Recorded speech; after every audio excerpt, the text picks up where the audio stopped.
तो दोस्तों आज हम फिर से आपके लिए लेकर आए हैं देश दुनिया की तमाम ताजा बड़ी खबरें। सबसे पहली बड़ी खबर में आपको बताएंगे जो बिग ब्रेकिंग न्यूज सामने निकल कर आई दोस्तों कि इजराइल हमास की जंग में सऊदी अरब ने इजराइल पर हमला करने की खाई कसम। सऊदी अरब ने 200 फाइटर जेटों को इजराइल पर हमला करने के लिए किया तैयार। अब इजराइल पर बरसेगी आसमान से आग, यहूदियों का होगा खात्मा। अपने फायदे के लिए इजराइल को बीच जंग में अकेला छोड़ेगा अमेरिका। मुस्लिम देशों के विरोध के बाद अमेरिका के बदले सुर, अब इजराइल से जंग बंद करने की कर रहा है अपील। इजराइल हमास जंग में मारे गए फिलिस्तीनियों के लिए दुआ करना। उत्तर प्रदेश में हुआ जुर्म, मौलाना तौकीर रजा खान को यूपी पुलिस ने किया नजरबंद। अलीगढ़ मुस्लिम यूनिवर्सिटी को आतंकवाद की फैक्ट्री बनाकर योगी सरकार चलवाएगी बुलडोजर, स्वामी प्रबोधानंद ने योगी से कर दी मांग। गाजा पट्टी में 75 सालों की सबसे बड़ी तबाही हुई है, यूएन ने भी ऐसा नहीं देखा। नेतन्याहू ने अब आकर मानी है गलती, कहा गाजा पर हमले करके मैंने किया है बहुत बड़ा जुर्म। गाजा पट्टी में हमास की बात न मानने पर इजराइल को हुआ बड़ा नुकसान। इजराइल के बंधकों को हमास ने उतारा मौत के घाट, एक एक करके इजराइल की सेना को हमास के लड़ाके भेज रहे हैं सब। तो दोस्तों सभी खबरों को आपको एक एक कर बताने वाले हैं, वीडियो को लाइक कर चैनल को सब्सक्राइब कर दें। इसी बीच पर तो दोस्तों अगली खबर की ओर, तो सऊदी अरब ने खाई कसम इजराइल पर करेगा हमला, 200 हेलीकॉप्टर किए तैयार। जी दोस्तों आपको बता दें कि इजराइल और हमास की जंग में अब सऊदी अरब की सीधे तौर पर एंट्री हो गई है। सऊदी अरब ने अब इजराइल पर हमला करने की कसम खाई है, क्योंकि इजराइल लगातार गाजा पट्टी में अस्पतालों पर हमला कर रहा है और निहत्थे मुस्लिम फिलिस्तीनियों की हत्या कर रहा है। इसी मामले को लेकर सऊदी अरब नाराज हो गया और सऊदी अरब ने अब इजराइल को खत्म करने की कसम खाई है। वहीं आपको बता दें कि सऊदी अरब ने इजराइल पर हमला करने के लिए 200 अपने फाइटर जेटों को तैयार किया है। इन फाइटर जेटों से ही इजराइल पर हमला सऊदी अरब करेगा। इसी बीच पर तो दोस्तों अगली खबर की ओर, तो अपने फायदे के लिए इजराइल को बीच जंग में छोड़ देगा अमेरिका। जी दोस्तों आपको बता दें कि इजराइल हमास की जंग में इजराइल का साथ देने वाले अमेरिका अपने फायदे के लिए यहूदियों की बलि दे सकता है।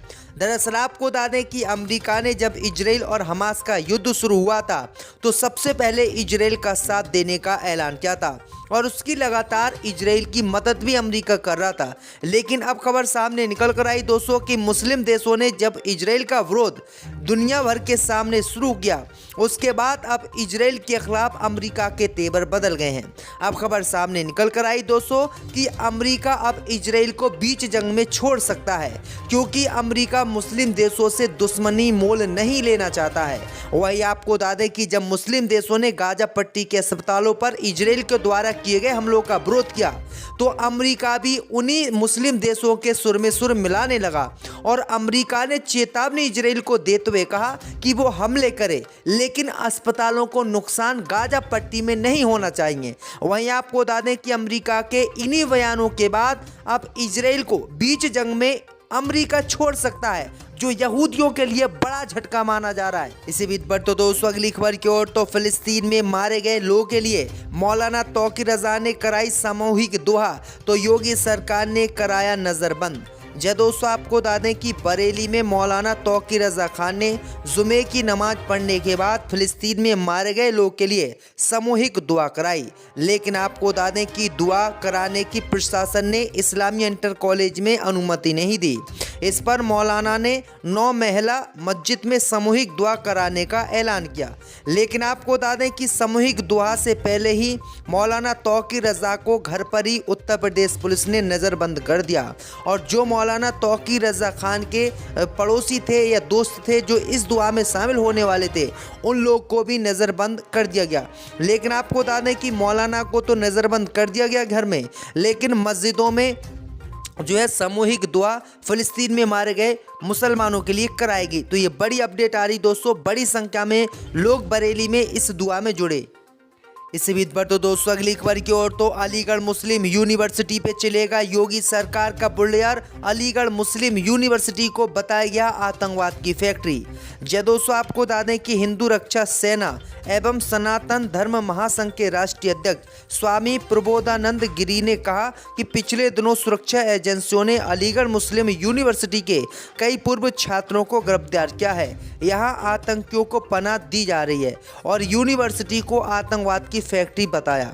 वहीं आपको बता दें कि यूनिवर्सिटी को आतंकवाद की फैक्ट्री बताते हुए योगी सरकार से इस यूनिवर्सिटी पर बुलडोजर चलाने की अपील की है। वहीं आपको बता दें कि यूनिवर्सिटी पर बुलडोजर चलाए जाने की बात पर समाजवादी पार्टी के नेता स्वामी प्रसाद मौर्य भड़क गए हैं। स्वामी प्रसाद मौर्य ने कहा कि सत्ता से दुखी होकर ये बाबा पागल हो गए हैं, भ्रष्ट हो गए हैं और ये हिंदू मुसलमानों को बांटना चाहते हैं। यूनिवर्सिटी आतंकवादी बनाने के लिए नहीं बल्कि इंसान बनाने के लिए बनाई गई है। इसी बीच पर तो दोस्तों अगली खबर की ओर तो गाजा में 75 सालों की सबसे बड़ी तबाही, यूएन से भी नहीं देखी जा रही बदहाली, नेतन्याहू ने मानी गलती।